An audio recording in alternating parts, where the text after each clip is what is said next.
सभी को नमस्ते। आज हम बात करेंगे कैलेंडर की। जी हाँ, कैलेंडर यही जो हमारे जनवरी टू फरवरी कैलेंडर चलते हैं, इसका कुछ इतिहास जानने की कोशिश करेंगे और कितने तरीके के कैलेंडर होते हैं और भारत में कौन-सा कैलेंडर ज़्यादा उपयुक्त है, इसके लिए बात करेंगे। तो अभी जो हमारा वर्तमान कैलेंडर जो हमने अपना रखा है, इसको बोलते हैं ग्रेगोरियन कैलेंडर या इंग्लिश कैलेंडर, कुछ भी बोल सकते हैं। यह वर्ल्ड के लगभग 140 देशों ने इसकी व्यवस्था को अपना रखा है। भारत भी जिनमें एक है। पूरे वर्ल्ड की जो गणनाएँ तिथि है, जो डेट्स है, वो इसी कैलेंडर पर आधारित होती है।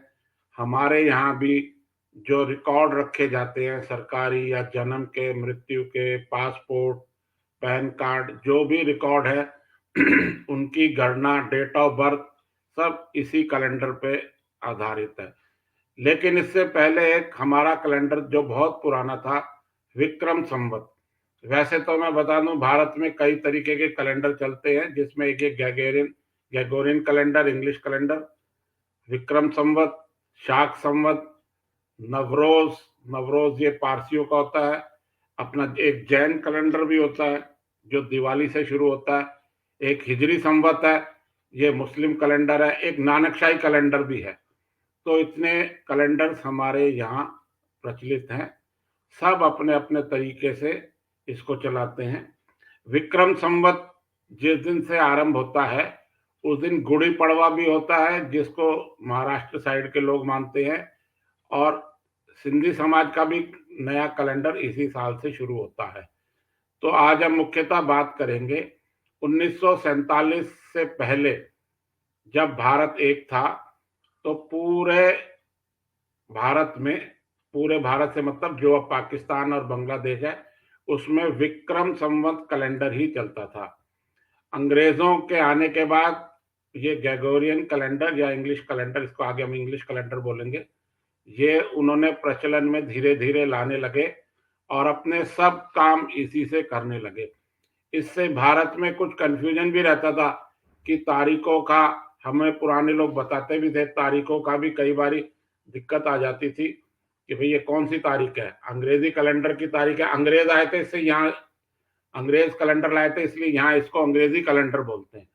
तो ऐसी थोड़ी तकलीफें थी। हमारे जितने भी तीज त्योहार, व्रत, नवरात्रे, जो भी हमारे महापुरुषों के, भगवानों के जो भी जन्मदिन है या पुण्यतिथि है, वो इसी कैलेंडर के अनुसार निकाली जाती है। तो 1947 के बाद इस स्थिति को साफ करने की जरूरत महसूस हुई और हमारे तत्कालीन प्रधानमंत्री जवाहरलाल नेहरू ने एक कैलेंडर रिफॉर्म कमेटी बनाई और इस कमेटी का अध्यक्ष बनाया मेघनाथ साहा को, जिन्होंने काफी अध्ययन के बाद इसमें अपनी रिपोर्ट दी और उन्होंने शक संवत कैलेंडर को अपनाने की सिफारिश करी। शक संवत कैलेंडर जो है वो वर्तमान इंग्लिश कैलेंडर से 78 वर्ष पीछे चलता है और विक्रम संवत कैलेंडर है वो वर्तमान जो इंग्लिश कैलेंडर जिसको हम बोल रहे हैं, उससे 57 वर्ष आगे है। जैसे आज 2025 है, तो विक्रम संवत अभी आज की डेट में 2081 है। मार्च अप्रैल से विक्रम संवत का नया कैलेंडर शुरू हो जाएगा, तो यह 2082 हो जाएगा। तो हमारे नेहरू जी जो सेकुलरवादी थे, समाजवादी थे, उन्होंने खुद ही ने कमेटी बनाई और फिर उसकी सिफारिशों को पूरी तरीके से लागू नहीं किया, आधे अधूरे मन से लागू किया और शक संवत कैलेंडर को भी भारतीय कैलेंडर के समान दूसरे दर्जे की नागरिकता जैसे कहते हैं, उस टाइप का इसमें व्यवस्था कर दी। अच्छा, आप पुराने जो लोग होंगे या पहले जो लोग थे, सब आप सबको ध्यान होगा कि पहले कोई भी सरकारी उद्घाटन होता था किसी पुल का, बैंक का या किसी बड़े प्रोजेक्ट का, तो उसमें जो शिलालेख लगता था, उसमें अंग्रेजी तारीख के साथ साथ शक संवत तारीख भी लिखी जाती थी। पहले रेडियो 24 घंटे नहीं चलता था, तो पहले जो आकाशवाणी था, जब उसकी सभा सुबह 6 बजे शुरू होती थी, तो वो बोलते थे, जैसे उदाहरण के लिए आज 6 जनवरी 2025 है और शक संवत की तारीख ये है, विक्रम संवत ये है। ये पूरी तारीख बोलते थे। ऐसी ही व्यवस्था दूरदर्शन पे भी थी। कोई भी सरकारी प्रोग्राम, सरकारी निमंत्रण या सरकारी कैलेंडर या बैंक्स के कैलेंडर छपते थे, तो उसमें दोनों ही तारीखें लिखी जाती थी। प्रमुखता इस अंग्रेजी कैलेंडर को दी जाती थी, लेकिन तारीखें वो भी लिखी जाती थी। उनको प्रमुखता दूसरे दर्जे की होती थी, लेकिन उनको दी जाती थी। और कोई भी प्रोग्राम, सरकारी प्रोग्राम मैंने बहुत देखे हैं बचपन में, तो उसका कोई आरंभ होता था, अगर तारीख बोलनी पड़े तो तारीख खाली एक नहीं बोली जाती थी, दोनों तारीख बोली जाती थी। और हमारे विवाह वगैरह तो आज भी इसी तिथियों के अनुसार, जो हमारे ज्योतिषी और निकालते हैं, सब इसी के अनुसार निकालते हैं। धीरे धीरे अब हमने हमारे पुराने कैलेंडर्स को सिर्फ विवाह और अपने तीज त्योहारों तक ही सीमित कर दिया है। इसकी आवश्यकता है कि इसको हम पूर्ण रूप से मान्यता दें। ये अंग्रेजी या ग्रेगोरियन कैलेंडर है, इसको मैं हटाने के लिए नहीं कह रहा हूँ। पूरा वर्ल्ड इसी से चल रहा है, उसको चलने दिया जाए। मैं थोड़ा सा संक्षेप में इतिहास बताना चाहूंगा कि महाराजा विक्रमादित्य थे, जो उज्जैन के राजा थे। उन्होंने जब अपने जिस दिन उन्होंने यह राजभार संभाला था, उस दिन से यह विक्रम संवत की स्थापना की थी। उनके एक खगोल शास्त्री थे, वराह मिहिर। उन्होंने खगोल की कई वर्षों तक गणना करके सूर्य और चंद्रमा की गणना और खगोल शास्त्र का पूरा अध्ययन करके उन्होंने ये कैलेंडर बनाया था। इस कैलेंडर में एक माह 28 या 29 या 30 माह का होता था, 30 दिन का होता था, और 7 दिन का एक सप्ताह होता था। और यह सूर्य और चंद्रमा की चाल के अनुसार ही इसके दिन तय किए जाते थे अपना। और पूरे साल में कब ग्रहण लगेगा, कब सूर्य ग्रहण लगेगा, चंद्र ग्रहण, ये सारी गणनाएं इसमें बहुत पहले से ही बता देते थे। ये कैलेंडर बता देता है। आज भी इस वर्ष कितने सूर्य ग्रहण लगेंगे, चंद्र ग्रहण लगेंगे, ये पहले से ही विक्रम संवत कैलेंडर पहले से ही बता देता है। ये जो अमेरिका में और ये नासा, ये जितने अभी नए नए वैज्ञानिक इनकी स्थापना हुई है, ये सब 80-100 साल पहले से स्थापना नहीं थी। पहले इन वैज्ञानिकों के लिए बताना मुश्किल था, लेकिन जो हमारी भारतीय परंपरा थी, वो पहले से ही बता देती थी कि कब ग्रहण लगना है, कब सूर्य ग्रहण लगना है। ये पूरी गणना होती थी।